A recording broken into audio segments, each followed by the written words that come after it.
Assalamualaikum warahmatullahi wabarakatuh. Saya Indira Dewiska, absen 16 dari kelas 11/4 akan mempresentasikan karya ilmiah saya. Belajar menggunakan buku cetak dan buku elektronik. Latar belakang. Di zaman yang maju ini, manusia dimanjakan dengan berbagai teknologi-teknologi yang semakin maju dan dapat mempermudah aktivitas-aktivitas manusia. Salah satu contoh dari kemajuan teknologi saat ini adalah gadget. Perkembangan teknologi ini juga dimanfaatkan di bidang pendidikan. Sudah banyak sekolah yang menggunakan teknologi-teknologi tersebut, seperti kegiatan belajar mengajar yang menggunakan proyektor sebagai medianya, dan juga menggunakan buku elektronik. Salah satu contoh sekolah yang memakai buku elektronik ini adalah SMA Plus Negeri 17 Palembang. Oleh karena itu, saya ingin membandingkan buku mana yang lebih baik untuk dipakai untuk kegiatan pembelajaran di sekolah. Apakah buku cetak ataukah buku elektronik? Rumusan masalah.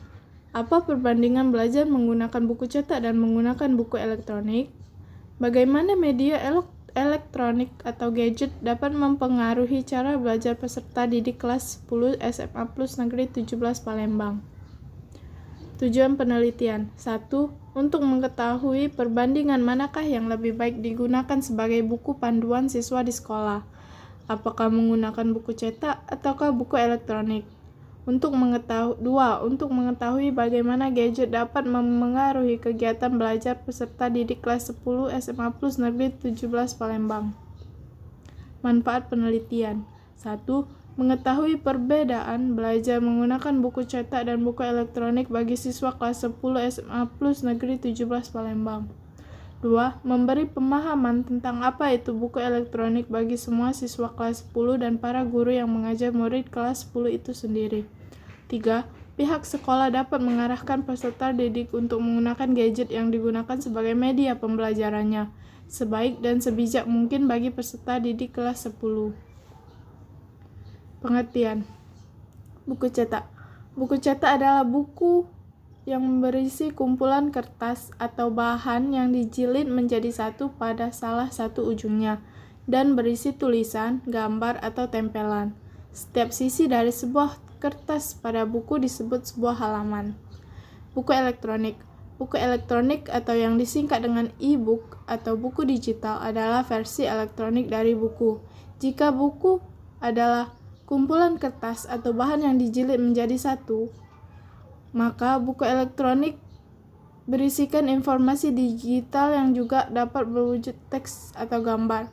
Buku elektronik ini hanya bisa dibuka dan dibaca melalui perangkat elektronik seperti komputer, tablet, dan smartphone.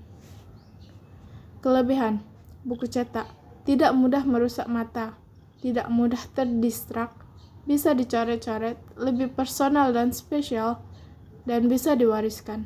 Buku elektronik lebih praktis dibawa, harga lebih murah, ramah lingkungan, sekali klik dan geser, banyak buku dalam satu genggaman. Kekurangan buku cetak: lebih ribet dan berat, perlu ruang penyimpanan. Sedangkan buku elektronik tidak bisa di-print, membuat mata cepat lelah, dan membutuhkan kuota dan daya listrik lebih. Metodologi penelitian. Definisi operasional adalah berupa simpulan dari beberapa teori atau pendapat yang dikutip pada landasan teori.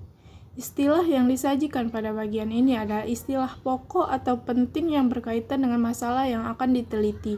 Berikut istilah-istilah yang ada pada penelitian ini adalah: 1.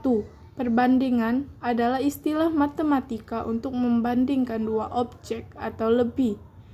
Jadi, agar bisa membandingkan sesuatu harus ada minimal dua buah objek. 2. Belajar adalah semua aktivitas mental atau psikis yang berlangsung dalam interaksi aktif dalam lingkungan, yang menghasilkan perubahan-perubahan dalam pengelolaan pemahaman. 3. Sekolah adalah tempat di mana kita bisa mendapatkan pengetahuan, juga keterampilan di dalam bidang-bidang tertentu. 4. Buku cetak adalah kumpulan kertas yang dicetak dan disatukan menjadi satu dengan dijilid atau sebagainya hingga menyatu, dan di dalamnya berisi berbagai macam ilmu pengetahuan. 5. Buku elektronik adalah kumpulan kertas yang dapat berisikan teks atau gambar, maka buku elektronik berisikan informasi digital yang juga dapat berwujud teks atau gambar. Populasi dan sampel. Populasi adalah jumlah keseluruhan dari satuan-satuan atau individu-individu yang karakteristiknya hendak diteliti. Dan satuan-satuan tersebut dinamakan unit analisis dan dapat berupa orang-orang, institut-institut, benda-benda, dan seterusnya. Juaranto 1994-420. Populasi yang digunakan dalam penelitian ini adalah seluruh siswa-siswi kelas 10 tahun ajaran 2019-2020. Sampel atau contoh adalah sebagian dari populasi yang karakteristiknya hendak diteliti. Juarto 1994-43. Sampel yang digunakan dalam penelitian ini adalah 50 orang siswa yang diambil secara acak dari jumlah populasi yang merupakan siswa-siswi kelas 10 SMA Plus Negeri 17 Palembang. Metode penelitian. Metode penelitian yang digunakan dalam penelitian ini adalah metode analisis kuantitatif dan kualitatif. Maksud dari analisis kuantitatif adalah metode yang lebih menekankan pada aspek pengukuran secara objektif terhadap fenomena sosial. Sedangkan kualitatif adalah metode yang lebih menekankan pada aspek pemahaman secara mendalam terhadap suatu masalah daripada melihat permasalahan untuk penelitian generalisasi. Keduanya merupakan penelitian dengan cara menyaring data lalu dijelaskan dan dianalisis. Teknik pengumpulan data. Teknik pengumpulan data adalah teknik dalam pengumpulan data yang dilakukan untuk memperoleh informasi yang dibutuhkan dalam rangka mencapai tujuan penelitian. Teknik pengumpulan data untuk penelitian ini adalah angket atau kuesioner. Teknik angket atau kuesioner ini ditunjukkan kepada siswa-siswi kelas 10 SMA Plus Negeri 17 Palembang yang telah ditentukan, yaitu sebanyak 50 orang. Angket atau kuesioner adalah cara atau teknik yang digunakan para peneliti untuk mengumpulkan data dengan sumbangan sejumlah kertas yang berisi pertanyaan-pertanyaan yang harus dijawab oleh para responden. Teknik analisis data. Data yang diperoleh dari kuesioner akan ditabulasikan, dibahas, dan dianalisis secara deskriptif. Selain itu, dari informasi yang diterima akan dilakukan pengumpulan data pendukung, analisis dan penyelidikan masalah untuk menentukan solusi yang dibahas.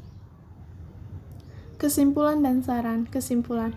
Berdasarkan hasil penelitian dapat disimpulkan bahwa penggunaan buku elektronik ataupun buku cetak yang lebih efektif, lebih efisien, lebih baik digunakan itu semua tergantung dari individu yang menggunakan buku tersebut. Mereka bisa memilih sendiri mana yang lebih baik mereka gunakan, tetapi kebanyakan dari siswa yang menjauh lebih memilih buku cetak untuk pembelajaran, dikarenakan buku cetak lebih mudah untuk dimengerti semua orang, sebab sebagian orang belum mengenal buku elektronik. Saran, baik menggunakan buku elektronik atau buku cetak, seharusnya kita bisa lebih giat belajar lagi. Buku cetak atau buku elektronik hanyalah bentuknya yang berbeda, tetapi isinya sama. Sama-sama berisi pengetahuan yang bisa membuat kita lebih berwawasan lagi dengan membacanya. Jadi, tidak ada masalah antara memilih lebih baik buku cetak atau buku elektronik yang digunakan dalam pembelajarannya. Sekian dari saya. Wabillahi taufiq wal hidayah. Wassalamualaikum warahmatullahi wabarakatuh.